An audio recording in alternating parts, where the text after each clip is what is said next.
The protester, who was arrested by police today for throwing eggs at King Charles and the Queen Consort in York, is an Extinction Rebellion activist who once stood as a Green Party candidate, Mail Online can reveal.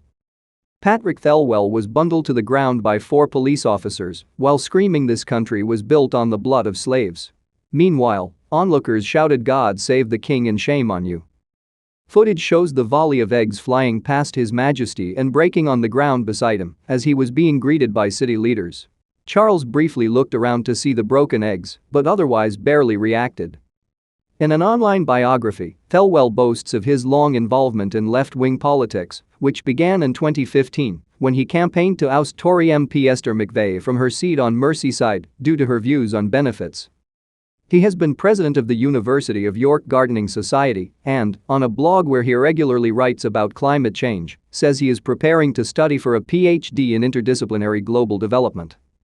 Thelwell stood as a Green Party candidate in the 2019 local elections for the Hull Road ward in York, which is now controlled by Labour.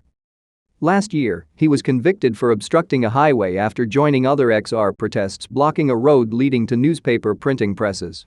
Then PM Boris Johnson called the stunt completely unacceptable. After this morning's incident, King Charles continued with a traditional ceremony which sees the sovereign officially welcomed to the city of York by the Lord Mayor. It was last carried out by his mother, the Queen, in 2012. Following the egging, Charles and Camilla appeared unfazed as they continued their walkabout and greeted some of the crowds. The royal couple were in York to attend the unveiling of a statue of Queen Elizabeth II, the first to be installed since her death, as part of a brief tour of Yorkshire. Speaking at the ceremony at York Minster, Charles said, "The late Queen was always vigilant for the welfare of her people during her life. Now her image will watch over what will become Queen Elizabeth Square for centuries to come." The 2-meter sculpture weighing 1.1 tons and made from Lepin limestone from France was designed to celebrate the late Queen's Platinum Jubilee and was completed in August, the month before her death. Today, North Yorkshire Police confirmed a 23-year-old man had been arrested on suspicion of a public order offence.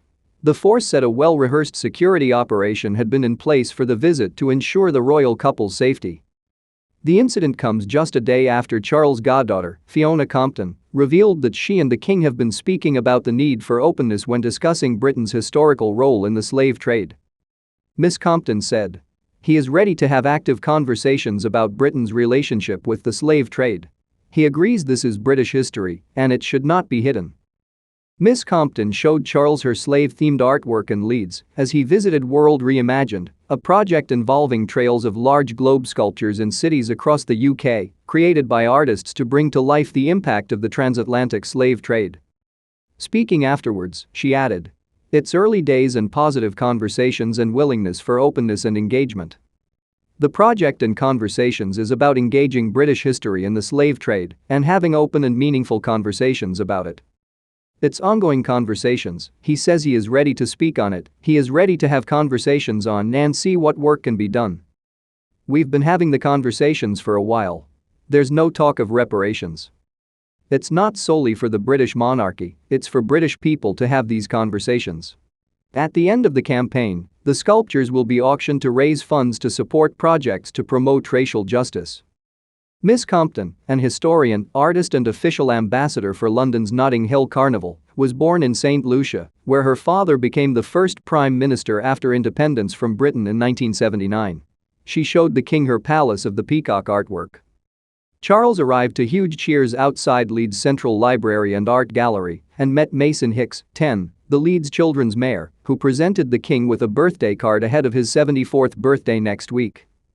The king, who is on a 2-day tour of Yorkshire, earlier enthusiastically shared his tips for the perfect Sunday roast when he visited the Bradford headquarters of the supermarket chain Morrisons. Charles was in the company's development kitchen, where they work on ideas for new dishes. "The secret to the perfect roast potato," he said, "was to cook them in the fat from the joint." And when presented with a roast rib of beef, the king responded, "This smells irresistible."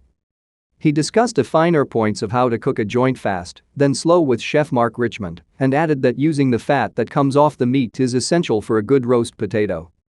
After Mr. Richmond described the other dishes the kitchen had been working on, including triple smoked salmon with herb creme fraiche and vegetables pickled in whiskey, Charles laughed.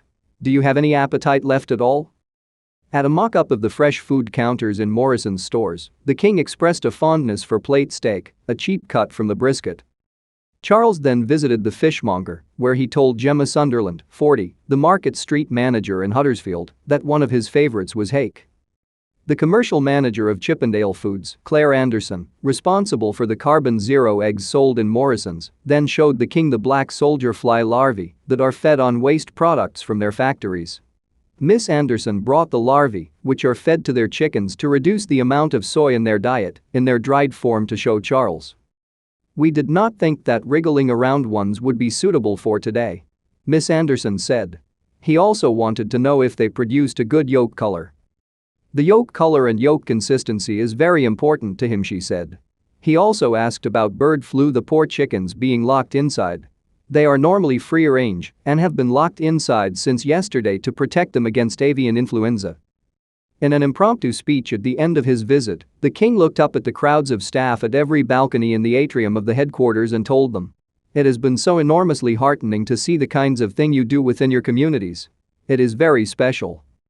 I can only thank you for all of that and wish you every possible success in the future and eventually, a very happy Christmas, I hope."